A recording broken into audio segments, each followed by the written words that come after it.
वज़ीर-ए-आज़म इसहाक डार news conference कर रहे हैं, बराह रास्त आपके लिए चलते हैं। एक्सटेंसिव, मसरूफ और potentially I would say very useful for Pakistan. मैं यहाँ की जो डेप्टी प्राइम मिनिस्टर हैं एंजेला रेनर साहिबा, उनको मिला। उनको मैं पहले भी जानता था। वो जब मैं फाइनेंस मिनिस्टर था पिछले साल, उस वक्त तो डिप्टी ऑपोजिशन लीडर थी और उन्होंने उस वक्त पाकिस्तान का दौरा किया था as deputy opposition leader in the House of Commons. और उन्होंने मुझे भी मुलाकात की थी और बड़ी अच्छी हमारी उस वक्त डिस्कशंस थी। तो यहाँ भी उनके साथ जो हमारी बातचीत हुई वो बड़ी पॉजिटिव थी कि हम मिलके दोनों ममालिक को आगे लेके चलें। सिक्योरिटी काउंसिल पाकिस्तान अल्हम्दुलिल्लाह नॉन परमानेंट मेंबर अगले 2 साल के लिए 1 जनवरी 2025 से मुंतखब हो चुका है। और जब करीबन 12 साल पहले हम मुंतखब हुए थे तो एक वोट की अक्सरियत से हुए थे। अल्हम्दुलिल्लाह इस दफ़ा 182 वोट वर्सेस 5 सिर्फ। तो ये एक हिस्टोरिक पाकिस्तान की जून में ये जो सक्सेस थी। और मैं मशहूर हूँ कि मुझे याद है उस दिन मैं बीजिंग में था ऑफिशियल विजिट प्राइम मिनिस्टर के साथ। तो मुझे ऑब्वियसली बड़ी बेताबी से रिजल्ट का इंतज़ार था। टाइम डिफरेंस है न्यूयॉर्क का और बीजिंग का।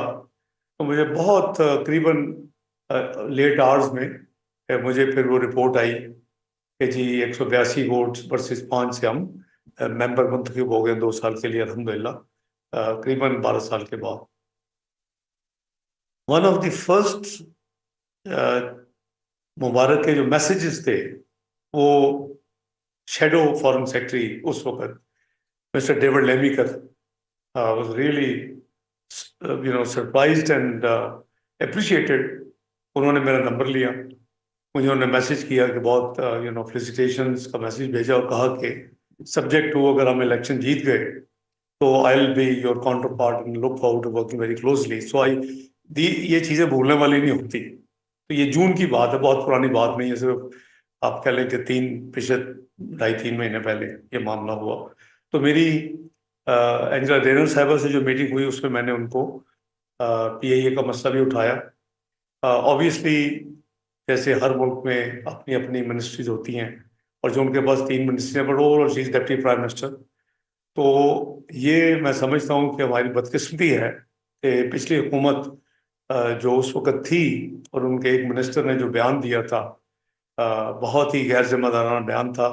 और उस वक्त से हम बहुत कुछ कर चुके हैं। यानी पिछला जो PDM की गवर्नमेंट थी, मुझे याद है कि हमने वेस्टर्न जो एविएशन अथॉरिटीज़ हैं जो कि करीबन 27 तो यूरोपियन यूनियन में मेंबर्स हैं, उनसे हम अलहदा डील कर रहे हैं। UK ब्रेक्सिट की वजह से अलहदा है कि UK की एविएशन अथॉरिटी से अलहदा डील कर रहे हैं।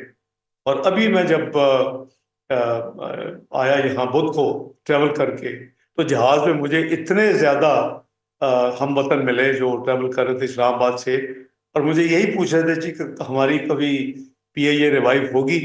हमें टिकटें भी महंगी मिलती हैं और हमें और दूसरी एयरलाइंस हैं वो यानी 15-15 घंटे लग जाते हैं पहुंचने के लिए। अब direct flight is direct flight. तो मैंने उनको बताया मैंने कि हम पूरी कोशिश कर रहे हैं। और हमने पिछले साल, अगर आपको याद हो, 9 अगस्त को PDM की हुकूमत ने अपना टेन्योर 2-3 दिन पहले जो ख़त्म होना था अनाउंस कर दिया और नए इलेक्शन की तरफ चले गए। रेजोल्यूशन हो गई असम्बली की। तो उस वक्त तक हमने जो लॉ लीगल रिक्वायरमेंट थी कि नया लेजिस्लेशन लाए, आप रेगुलेटरी और सिक्योरिटी एविएशन फंक्शंस को अलग-अलग करें। It was a huge exercise. वो हमने की। हमने कई अपने ऑडिट्स करवा चुके हैं।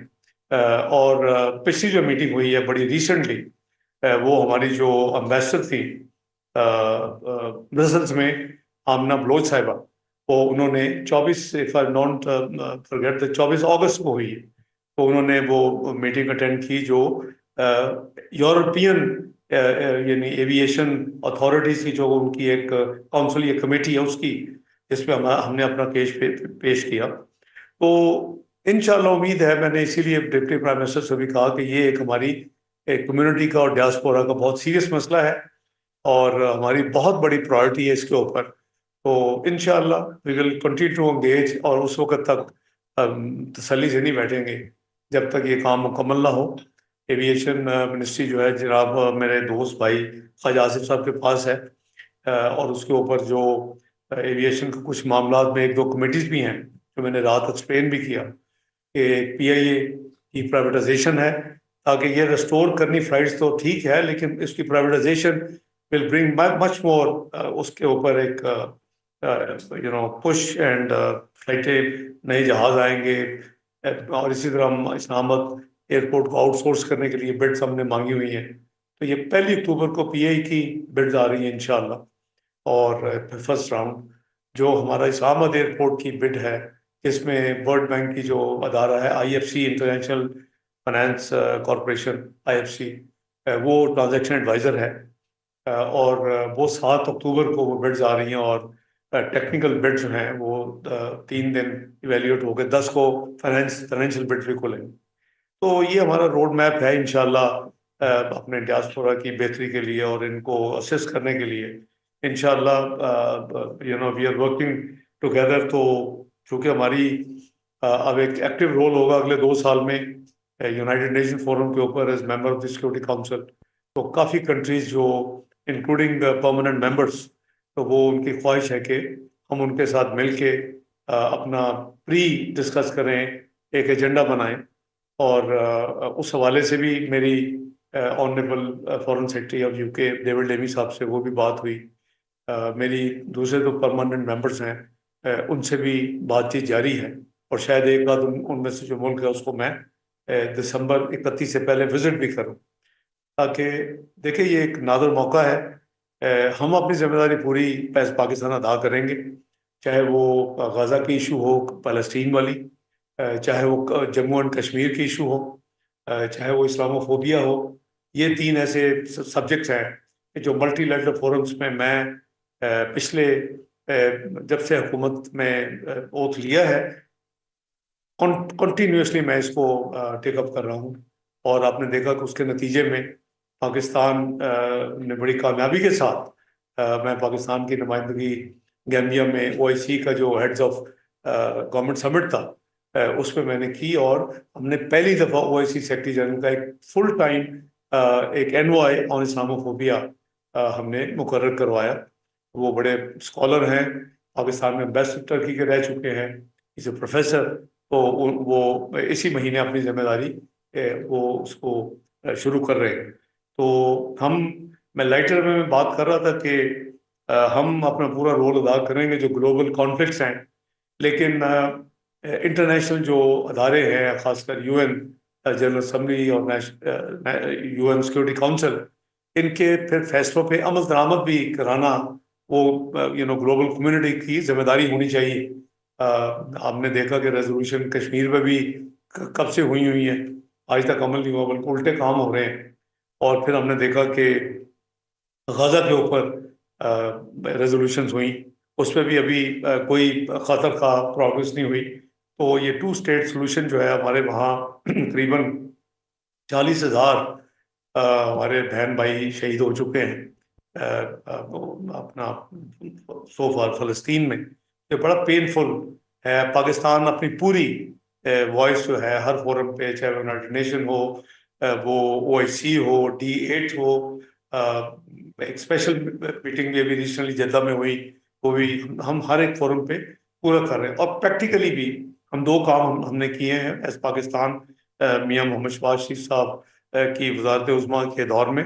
एक हमने उनको कंसाइनमेंट्स हेल्प जो है नेसेसरी जो गुड्स और मेडिकल और दूसरी चीज़ें, वो हम 9 कंसाइनमेंट्स भेज चुके हैं। पहले हम बाया इजिप्ट भेज रहे थे, फॉरेन ऑफिस एक्टिवली अपना जिम्मेदारी अदा कर रहा है। और फिर अम्मान में चंद हफ्ते पहले king of Jordan, president of Egypt और सेक्रेटरी जनरल यूएन, इन्होंने गाजा के ऊपर, और जो फिर अपना जो फ़लस्तीन का ओवरऑल सिचुएशन है, एक कोई 80 ममालिक की एक कॉन्फ्रेंस हुई, मैंने पाकिस्तान की नुमाइंदगी की। तो फिर हमने उसके बाद जॉर्डन के जरिए चीज़ें भेजनी, वो ज़्यादा सेफर रूट था। दूसरे रूट से काफ़ी रास्ते में कोई रुकावटें भी आ रही थी। इसके अलावा मुझे मुस्लिम चैरिटी जो यूके में है, इन्होंने अप्रोच किया एज पाकिस्तान की जिम्मेदारी जो मेरी है, कि जी जो वहाँ, कल वो मुझे उनके जो हेड थे उस अदारे के, वो डॉक्टर हैं, स्पेशलिस्ट हैं, यहाँ प्रैक्टिस करते हैं, उनके साथ भी डॉक्टर्स हैं। वो कहते हैं जी वो गाजा में खुद, यानी खुद थे मौजूद, और उन्होंने देखा कि वहाँ यूनिवर्सिटीज़ और जो हॉस्पिटल जो है वो बॉम्ब हुए और वो ख़त्म हो चुके हैं। तो इसके हवाले से उन्होंने मुझे, मैं पहले मिला तो कल पहली दफ़ा हूँ, उनको टाइम दिया था, तशरीफ़ लाए थे हाई कमीशन में उनकी पूरी टीम। तो लेकिन उन्होंने हमें पाकिस्तान में अप्रोच किया कि जी वहाँ के जो फाइनल ईयर मेडिकल स्टूडेंट्स हैं, वो ना वहाँ हॉस्पिटल्स हैं ना यूनिवर्सिटीज़ रह गई, तो क्या कुछ कर सकते हैं आप? आई थिंक अल्लाह का शुक्र है कि we are probably the only country so far जिसने ये फैसला किया कि हम उनके जो मेडिकल स्टूडेंट्स हैं उनको पाकिस्तान में बाकी जो उनका रिमेनिंग जो है मेडिकल एजुकेशन वो करवाएंगे। लकीली आई वुड से कि आपको याद होगा किर्गिस्तान में जो मेडिकल स्टूडेंट्स की एक इशू हुई थी, उसके ऊपर फिर कमेटी प्राइम मिनिस्टर ने बनाई थी मेडिकल, तो उसका मैं कन्वीनर हूँ। तो उस कमेटी को मैंने बुला, उसमें प्राइवेट सेक्टर के मेडिकल कॉलेजेस के रैप्स भी हैं। तो फिर उनसे एंगेज करके तो हमने इनको अकोमोडेट करने का फैसला कर लिया हुआ है। वो कल बेसिकली शुक्रिया अदा करने आए थे। देखिए ये वो नबी पाक सल्लल्लाहु अलैहि वसल्लम ने फरमाया कि अगर एक मुसलमान को तकलीफ हो तो should be if felt by every Muslim. तो ये तो बहुत बड़ा सानिया है। और को जो जो एट्रॉसिटीज और जो कुछ जम्मू एंड कश्मीर में हो रहा है वो कोई डिफरेंट नहीं है। तो लेकिन ये चूंकि रिसेंट है और एक बड़ा हैविली यानी नुकसानात हुए हैं, और virtually international court of justice ने इसको प्लॉजिबल जेनोसाइड का नाम दिया। तो ये हमारे सामने है। तो अल्हम्दुलिल्लाह वो भी मैंने कश्मीर के जिक्र भी किया। अब मैंने अपना फ़लस्तीन की बात की, मैंने इस्लामोफोबिया की भी बात की, अपने जो मेरे होस्ट इस मुल्क में थे, तो इंशाल्लाह वो बहुत ओपन माइंड के साथ they are willing to work together. तो इंशाल्लाह ये जो हमें अल्लाह ताला ने अपॉर्चुनिटी दी है, इसको हम बिल्कुल मिल के कोशिश करेंगे कि अपना पूरा रोल जो है हमें इस नॉन परमानेंट मेंबरशिप का 2 साल की हमारी जिम्मेदारी है, उसमें अपना ग्लोबल रोल, इफेक्टिव रोल अदा करें इंशाल्लाह। तो इसी तरह मेरी मीटिंग जो फॉरेन सेक्रेटरी साहब से हुई, वो भी बहुत ही पॉजिटिव और बहुत ही अच्छे अंदाज में, मैंने आपको बताया कि वो इवन जब शेडो फॉरेन सेक्रेटरी थे उस वक्त से वो मुझसे इन टच हैं। और हमने all things under the control, under the radar and under the sun, हमने खुल के बातें की। क्योंकि थोड़ा सा ल्यूक वार्म तो मैं नहीं करूँगा, कुछ स्लोनेस है रिलेशनशिप में, जिसको हमें यानी एक नेचुरली हायर लेवल पे लेके जाना, what I call enhanced strategic partnership. तो ये क्योंकि यूके का ऑलमोस्ट हमारी 4 बिलियन से ज़्यादा हमारी ट्रेड वॉल्यूम है इनके साथ। हमारे, जैसे मैंने कहा कि हमारे 17 लाख पाकिस्तानी बहन भाई यहाँ हैं, और वो पाकिस्तान का एसेट है। बिटवीन पाकिस्तान एंड यूके उनका अपना रोल है, और उनकी सहूलियात के लिए भी इंशाअल्लाह जो कुछ ये हुकूमत कर सकती है हम करेंगे। वो मैं लास्ट नाइट भी मैंने अर्ज़ किया कि मसलन हमारी कोशिश होगी कि जब हम दूसरे स्टेक होल्डर, क्योंकि कोई अकेली जमात या 2 जमातें मिलके भी कॉन्स्टिट्यूशनल अमेंडमेंट नहीं कर सकती जब तक उस पर राजीनामा ना हो।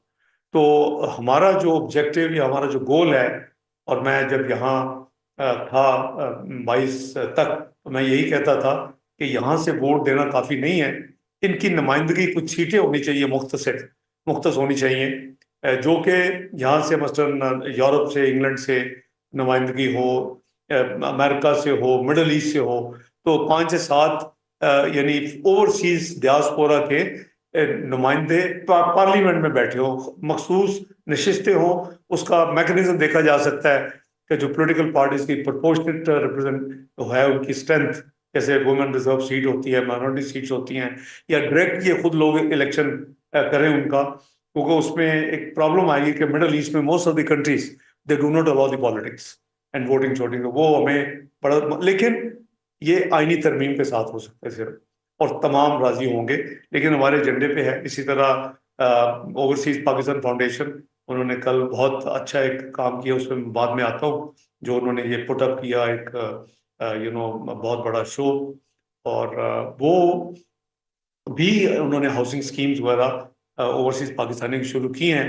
लेकिन हमारे इस गवर्नमेंट की, मियां शहबाज शरीफ की गवर्नमेंट के एजेंडे पे है कि हम कैपिटल डेवलपमेंट अथॉरिटी सीडीए जो है, वो उसके जरिए भी एक एक्सक्लूसिव जो है कम से कम एक स्कीम हो, जो कि आप लोगों के लिए हो और पाकिस्तानी डियास्पोरा के लिए हो, एक्सक्लूसिव, और वो उसमें वो अपने घरों के लिए और अपने अपने लिए वो प्लॉट वगैरह लें, और वो कब्जा की इशू भी नहीं होगी, कोई मसला नहीं होगा, जो कि हमारी जर्नी होती है। इस मीटिंग्स के अलावा मेरी मीटिंग जो सेक्रेटरी जनरल कॉमनवेल्थ हैं, उन्होंने रिसेंटली पाकिस्तान का दौरा भी किया था। उनके साथ हमारे 2-3 बड़े एक्सक्लूसिव एंगेजमेंट्स हैं इस वक्त पाकिस्तान की। एक क्लाइमेट चेंज पे है, जिसका जिसका मैंने फॉरेन सेक्रेटरी साहब से भी डिस्कस किया, और deputy prime minister of UK को भी सेंसिटाइज किया। लेकिन कॉमनवेल्थ के फोरम पे भी she is very actively involve in this, और यूथ की डेवलपमेंट के लिए। तो ये दो एरियाज बड़े इम्पोर्टेंट थे। उनकी मीटिंग्स जो पाकिस्तान में विजिट थी, वो बड़ी डिटेल्ड विजिट थी, और मेरे साथ भी उनके इंटरेक्शन हुआ, मैं यहाँ भी उनको मिला। तो आइडिया इसके हम इस रिलेशनशिप को आगे लेके जाएं, और आपने देखा कि अल्हम्दुलिल्लाह अब हमारे ब्रिटिश ओरिजिन, ब्रिटिश पाकिस्तानी जो है बहन बहन भाई, वो अब माशाल्लाह अच्छा खासा नंबर हाउस ऑफ कॉमन्स में भी है, हाउस ऑफ लॉर्ड्स में भी है, और फिर बेशुमार काउंसलर्स हैं, बेशुमार और फिर उनमें से मेयर्स भी हैं, डिप्टी मेयर्स भी हैं। तो एक बहुत ही इफेक्टिव डियास्पोरा बन चुका है पाकिस्तान का। इसी तरह हमारा जो AJK, आज़ाद जम्मू कश्मीर का, यहाँ एक पूरा चैप्टर है, पूरी कम्युनिटी है, उनके भी मामलात है। और मुझे 20-22 तक कहा करते थे कि एक अगर ब्रिज बन जाए, कहते जो ब्रिज ना होने की वजह से उधर भी सड़क है, उधर भी सड़क, और वो 6-7 किलोमीटर का हो तो हमें 30 किलोमीटर प्लस का सफर जो करना पड़ता है बच जाएगा। तो मैंने आने से पहले ये सोचा कि ये काम तो कर दूँ मैं। तो अल्हम्दुलिल्लाह आने से पहले एथनिक एक रात पहले हुई, मैंने बुध को जाना था, मंगल को, और वो प्रोजेक्ट जो है वो अल्हम्दुलिल्लाह फेडरल गवर्नमेंट प्लानिंग को मैंने कहा था वो लेके आए, और हम एथनिक में, जिसको अगर प्राइम मिनिस्टर हो तो जो वो चेयर करते हैं, ना हो तो मुझे जिम्मेदारी दी हुई है उन्होंने, और मैं उस मीटिंग को चेयर करके उसको अप्रूव कर दिया है। तो जो AJK की कम्युनिटी है वो बहुत, जब उनको पता चला, इंक्लूड्स सम MPs ऑल्सो, तो उन्होंने बहुत उसको अप्रिशिएट किया, और हाउस ऑफ लॉर्ड्स के भी कुछ मेंबर्स थे, दे आर फ्रॉम AJK। तो ये एक अटेम्प्ट है अपने रिलेशनशिप को हायर लेवल पे लेके जाने की, और अपनी फिर हमें ये नहीं भूलना चाहिए कि मैंने उसको एक्नॉलेज भी किया, शुक्रिया भी अदा किया फॉरेन सेक्रेटरी साहब का, जो मेरे काउंटर पार्ट है, कि उन्होंने पाकिस्तान की एक्सपोर्ट्स को फ्री एक्सेस जो दी हुई है यूके में ब्रेक्सिट के बाद। तो वो इंडिकेशन ये है कि इंशाल्लाह कंटिन्यू रहेगी। तो इस विजिट में जो चीज़ें 2-3 क्लियर हुई, चूँकि 2 नए मिनिस्टर ऑफ स्टेट हैं इनके, हाउस ऑफ अपना फॉरेन ऑफिस में FCDO, उसमें जो मिस्टर फॉक्नर हैं, वो ये पॉलिटिकल चीज़ और इन चीज़ों को, मतलब अफगानिस्तान, वो इन चीज़ों को डील करते हैं, वो पाकिस्तान विजिट करेंगे। और इनकी जो लेडी मिनिस्टर ऑफ स्टेट है, मिस डॉट्स, तो वो भी विजिट करेंगे सेपरेटली ऑब्वियसली। तो वो डेवलपमेंट असिस्टेंस को, क्योंकि FCDO foreign Commonwealth development office बन चुका है, तो डिफरेंट जो होता था वो मर्ज हो चुका है काफ़ी सालों से अब। तो इसको पहले एंड्रयू मिचेल करते थे, 20-22 में मेरी उनसे मीटिंग हुई थी, 20 में मार्च में हुई थी, when the conservative government was there। Lord MS से मेरी मीटिंग हुई, जिसको मिस्टर फॉकनर ने किया रिप्लेस, और एंड्रू मिचेल को रिप्लेस किया मिस डॉड्स ने। तो वो जो पाकिस्तान डेवलपमेंट असिस्टेंस वगैरह, ये दोनों विजिट करेंगे। मैंने इनको अपना डेविड लेमी साहब को पाकिस्तान आने की दावत दी है, उन्होंने उसको कबूल किया है, और वो कहते हैं कि ये दोनों मेरे जो कॉलीग्स हैं उनकी विजिट्स हो जाएगी, वो अपना इनिशियल काम करके आएंगे, तो I will be happy to visit you. लेकिन उससे पहले वी एग्रीड कि हमारी साइड लाइन पे यूएन में भी मीटिंग्स होंगी, और COP29 आ रहा है नवंबर में, he is likely to be there and so would be I, तो वहां भी हमारी मीटिंग होगी। तो एक जो था ना जी, पाकिस्तान डिप्लोमेटिक तन्हाई का शिकार हो चुका है, वो लोग मेरा हले किसी नींद में थे और वो ख्वाबें देख रहे थे, वो मामला बिल्कुल नहीं है। After this government is taken responsibility under the premiership of Mian Shahbaz Sharif. तो इसी तरह मैंने डिप्टी प्राइम मिनिस्टर को भी इनवाइट किया है। जैसे मैंने कहा कि वो 2022 में she was very kind to have visited us as deputy leader of the opposition in House of Commons, तो उन्होंने भी वादा किया कि वो भी आएंगी, और उनकी विजिट जो है वो दोनों ऑफिस जो डीपीएम के हैं वो आपस में कोऑर्डिनेट करके डेट्स को तय करें। तो इसके अलावा जो रात मैंने अर्ज किया कि आपने देखा कि आपने पाकिस्तान डियास्पोरा का जो फंक्शन था, एंड आई एम ग्लैड कि वो उस होटल में था जिसमें जो COD जो हुआ था, चार्ट ऑफ डेमोक्रेसी, वो हुई तो थी मई 2006 में इन हिल्टन पार्क लेन बिटवीन मियां मोहम्मद नवाज शरीफ और उस वक्त मोहतरमा बेनज़ीर भुट्टो साहब के दरमियान। पर उसके बाद फैसला किया गया कि तमाम political parties including Imran Khan साहब, उन सबको इनवाइट किया गया, और वो जो सारा इकट्ठ हुआ था वो मिलेनियम होटल में हुआ था, जहाँ जिसके सबसे बड़े हॉल में हम रात थे। There was overflow, you could see 400 से ज्यादा लोग थे, और कई लोग मुझे पता चला कि जगह ना होने की वजह से वो खड़े भी थे और वापस भी उनको जाना पड़ा। तो अल्हम्दुलिल्लाह I think it was a great show. I compliment उसके ऑर्गेनाइजर्स को, हाई कमिश्नर साहब को। ज्यादा रोल फ्रेंकली वो ओवरसीज पाकिस्तान फाउंडेशन का है कि उन्होंने ये प्रपोज किया था। मैंने कहा be very happy to meet अपने डियास्पोरा को, व्हाई नॉट। तो उनको मिला, फ्रैंक बातें की, और मैंने उनको क्या बताया, मैंने कहा सियासत को एक तरफ रखते, अब ये देखें कि पाकिस्तान की इकोनॉमी किधर थी। तो आप में से कुछ साथी मैंने देखा रात थे वहां, ये 2013 में मैक्रो इकोनॉमिक अनस्टेबल कंट्री को मियां नवाज शरीफ साहब की क्यादत में उठा के हम एक दुनिया की 24वीं बड़ी मईशत बना ली हमने 3.5 साल। पहली दफा IMF का प्रोग्राम कंप्लीट हुआ, double digit inflation single digit पे आ गई, हमने 3.6% 2017 तक कंज्यूमर प्राइस इंडेक्स जो मेन इंडिकेटर होता है इन्फ्लेशन का, फूड इन्फ्लेशन 2%, 6% GDP ग्रोथ, आपका पॉलिसी रेट लेस देन 6% जब मियां नवाज शरीफ ने छोड़ा। जब शायद खान साहब ने 2018 में छोड़ा तो ये तकरीबन 6.25 था, मियां साहब ने 5.25 था जब मैं और उन्होंने छोड़ा। तो बात यह है कि वो best stock market of south Asia, 5th best in the world, highest foreign exchange reserve जो अभी तक आज तक नहीं टूट सका रिकॉर्ड। तो दैट्स व्हाई पाकिस्तान की प्रोजेक्शन जो ग्लोबल अथॉरिटी प्राइसवाटरहाउसकूपर्स ने की कि the way this country has taken of 3-3.5 साल में, कहते थे 10 से 12 साल लगेंगे, 3-3.5 साल में वहां पहुंच गया जहां दुनिया की 24वीं मईशत, तो तमाम इंडिकेटर ठीक थे, मैक्रो इकोनॉमिक इंडिकेटर्स। और क्या था मैसेज ये था कि जी पाकिस्तान इसी तरह चला तो चंद सालों में ये पार्ट ऑफ जो प्रीमियम क्लब है G20, जो लार्जेस्ट 20 इकोनॉमीज है दुनिया की, उसमें हमारा गोल था और होना चाहिए। लेकिन मैंने रात भी ऑडियंस को कहा कि मुझे छोड़े, आप सिर्फ ये पूछें कि हमने 2018 के बाद हमने क्या किया, किधर पहुंचे। अब मुझे कोई किसी को इंडिविजुअल ब्लेम करने की जरूरत नहीं है, यू बी दी जज एंड डिसाइड। आप 24वीं इकोनॉमी से 47 इकोनॉमी गिर के पहुंच गए, अब 47 से 20 में जाना टॉप 20 में, और 24 में 20 में जाना, you can see the difference. इसी तरह जो सेकंड बिगेस्ट जो ब्लंडर हुआ वुड से, देखिए जब 2013 के इलेक्शन थे, आई एम टॉकिंग जनवरी फरवरी 2013, तो क्या था इंडिकेशन कि जी जो भी इलेक्ट होगी पार्टी, ये मुल्क 6 से 7 महीने में डिफॉल्ट डिक्लेयर करे। Pakistan was declared macro economic unstable country, और कहते थे 10 से 12 साल लगेंगे। How long did it take? Pakistan में बहुत रेजिलियंस है, सिर्फ काम हार्ड वर्क की जरूरत है, ईमानदारी के साथ। और हमने जो पॉलिटिकल पार्टी के, उन्होंने no no matter which political party means, ये थी जो उस वक्त रिपोर्ट थी।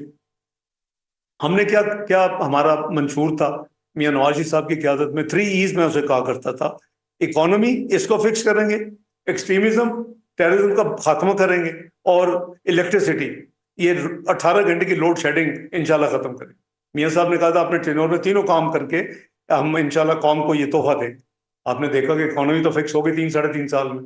दुनिया, हर दुनिया का दायरा, रेटिंग कहाँ से कहाँ चली गई, हर दुनिया पाकिस्तान को प्रेज कर रही थी। Pakistan life second choices praise in the foreign direct investment field, कहाँ पहुंच गए, 47th economy. This is what we gain in the next 4 years। उसके बाद unfortunate part is the second serious, most serious जो है इशू और कंसर्न जो है वो, दैट इज टेररिज्म। वो उस वक्त दर्जनों हर महीने की एवरेज थी, धमाके होते थे और लोग शहीद होते थे। और एपीएस जो था वो तो वर्स्ट था कि 100 से ज़्यादा मासूम बच्चे बेचारे शहीद हो गए पेशावर में।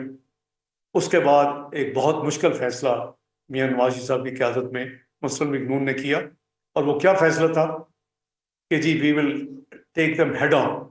ये बाय द वे ये वेस्ट की एक विश लिस्ट थी। मैं उन मीटिंग्स में मियां नवाज शरीफ साहब के साथ मैंने अटेंड की हुई हैं 10 डाउनिंग स्ट्रीट या व्हाइट हाउस में, जिसमें ये विश लिस्ट थी कि क्या पाकिस्तान कभी नॉर्दर्न एरिया में फाटा और दूसरे इलाकों में टेररिस्ट को हेड ऑन लेगा। ये उनकी विश लिस्ट थी। और मियां नवाज शरीफ साहब की क़यादत में हमारी हुकूमत ने 2014-15 में फैसला किया कि yes we will, we took them on head on. कोई सस्ता काम नहीं था, करीबन 100 बिलियन रुपीस पर एनम की कॉस्ट थी, और उसका नतीजे में ज़रब अज़ब हुआ नॉर्दर्न एरिया में। कुछ लोग भाग गए जो टीटीपी के अपना हज़ारों में अफगानिस्तान, और कुछ inside within the country भागे। Within the country clean up करने के लिए रद्दुल फसाद शुरू किया गया। कराची में जो 8 बजे के बाद लोग इतनी इनसिक्योरिटी थी कि बाहर नहीं निकलते थे, उसकी रोशनी बहाल करने के लिए क्लीन अप ऑपरेशन शुरू किए। कई मीटिंग मैंने जनाब मियां मोहम्मद नवाज शरीफ साहब की क़यादत में अटेंड की कराची में जाके लॉ एंड ऑर्डर के।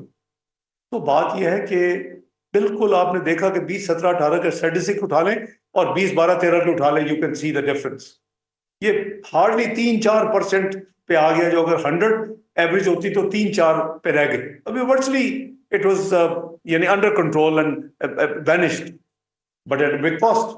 अब क्या किया जी हमने अगले 3-4 साल में अपना शौक पूरा करके एक अच्छी भली गवर्नमेंट को यानी मैनिपुलेट करके पीएमएलएन के मैंडेट को और मियां नवाज शरीफ साहब को निकाल के, फिर हमने क्या किया, क्या देखा अगले 4 साल में? हमारे एक 3 स्टार जाते हैं।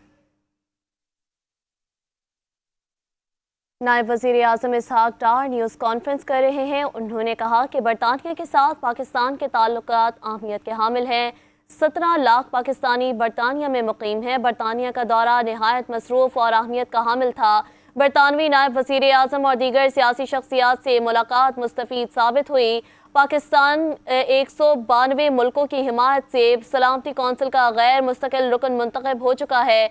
परवाज़ों की बहाली के लिए तमाम इक़दाम किए जा रहे हैं। बरतानवी क़यादत से PIA की परवाज़ों की बहाली के हवाले से भी गुफ्तगू हुई। पहले मरहले में इस्लामाबाद एयरपोर्ट की आउटसोर्सिंग की जा रही है। इस्लामोफोबिया के हवाले से पाकिस्तान ने हर फोरम पर आवाज़ उठाई।